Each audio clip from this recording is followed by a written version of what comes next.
Hello, আসসালামু আলাইকুম। চলে আসলাম আপনাদের সাথে ছোট্ট একটা ব্লগ শেয়ার করতে। অনেক দিন পর চলে গিয়েছিলাম ঘোরাঘুরি করতে। আমরা চলে গিয়েছিলাম মিরপুর 12 নম্বর ব্রাঞ্চের বাবুল্যান্ডে, যেখানে আমরা টিকিট পেয়েছিলাম স্কুল থেকে। আর আমার বাচ্চার স্কুলের টিউটোরিয়াল শেষ হয়ে গিয়েছিল।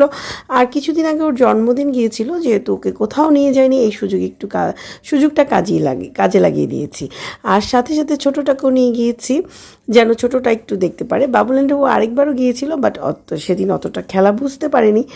আজকে ও পুরা সবগুলা রাইডে উঠেছে, আমার পিচ্চিটা।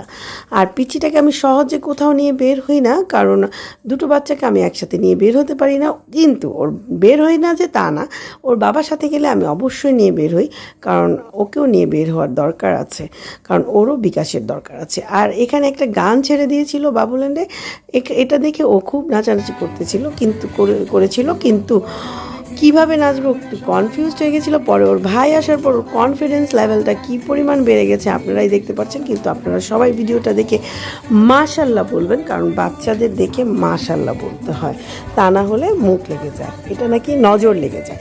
যাই হোক, আপনারা জানি নজর দিবেন না আমার বাচ্চাদের, সবাই মাশাল্লাহ বলবেন। আর হচ্ছে এই যে দেখেন, আমি তো আপনাদের সাথে একটু খুশির মুহূর্ত শেয়ার করে নিলাম, কেউ মাইন্ড করেন না। অনেক দিন পর বের হয়েছি, এই যে সবগুলা রাইডে উঠেছি, কিন্তু 12 নম্বরের বাবুল্যান্ডের যে এটা ছিল আমার কাছে সবচেয়ে বেশি আকর্ষণীয় এই ট্রেনটাতে বাচ্চারাও উঠে অনেক খুশি হয়েছে।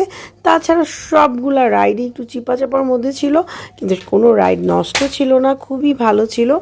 বাচ্চারা মজা পেয়েছে ঠিকই, কিন্তু অনেক হয়ে গিয়েছিল। চিপা একটু কর্নার সাইডে ছিল, তো বাচ্চারা অতটাকে দেখতে পারেনি। তবে আমার এটার চাইতে মিরপুর শপিং সেন্টারে যে বাবুল্যান্ডের ব্রাঞ্চটা আছে, ওটা আমার কাছে খুব ভালো লেগেছে। আর এখানে আমরা স্কুলের ভাবিরা একটু ভিডিও করে নিলাম, সবাই একসাথে গিয়েছি। আর কবে না কবে যাই ঠিক নাই। আর আমার মেয়ে তার পাপার ডাইরেকশন দিচ্ছে, আর সে ওই অনুযায়ী খেলা করছে, পাপা যেটা বলবে সেটাই। আর এখানে আমার মেয়েকে বেশি করে ভিডিও করে নিয়েছি, কারণ ওর কোনো ভিডিও ক্লিপ আমার কাছে নাই। তার মানে ভাইবেন না ছেলেকে অবহেলা করছি, ছেলেকে আমি এখন প্রচুর সময় দিচ্ছি, কারণ আমার মেয়েকে আমি এতদিন অনেক সময় দিয়েছি। ও একটু অসুস্থ ছিল, আর নিজে হাজব্যান্ডও একটু ঢং করে নিয়েছিলাম, কারণ কবে যে আমরা একসাথে ছবি তুলেছি আমরা ভুলেই গিয়েছি এই দুটোর প্যারায়। যাই হোক, আমার মেয়ে কিন্তু পাপার খুব ভক্ত, বাবা বাবা বলতে অস্থির। আর আমি একটু ঢং করে নিচ্ছি, তা না হলে আর কখন ঢং করব। একটু সাজুগুজু করেছি অনেক দিন পর, তাই একটু ঢং করে নিচ্ছি। আর এই যে বাবা ডাইরেকশন দিতেছে যেইভাবে, ঠিক মেয়ে সেভাবেই করছে। আর আমরা ঠিক বের হব ওই মুহূর্তে এখানে একটা ট্রেনের মতো একটা কিছু দেখেছি। আমার ছেলে এটা খুব পছন্দ করেছে, এই সুড়ঙ্গটা। ভাইয়ের দেখে এই যে দেখেন বোন কীভাবে চলে যাচ্ছে।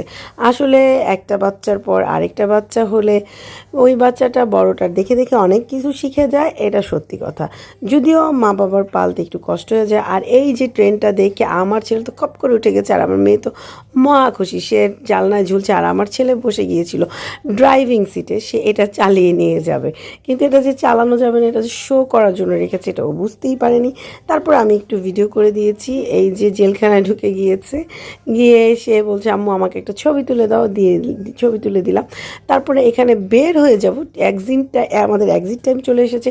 ওই মুহূর্তে এখানে দোতলা খাট দেখে দুই ভাই বোন এখানে ঘুমাবে। যাই হোক, বাবা তার মেয়েকে হেল্প করছে, আর আমার ছেলে তো নিজে উঠে গিয়েছে, আর বাবার ডাইরেকশন অনুযায়ী সেও উঠে গিয়েছে ভাইয়ের সাথে। এটা দুইজন একটু ঘুমিয়ে নিল। সবাই ভালো থাকবেন, সুস্থ থাকবেন, আল্লাহ হাফেজ, দোয়া করবেন।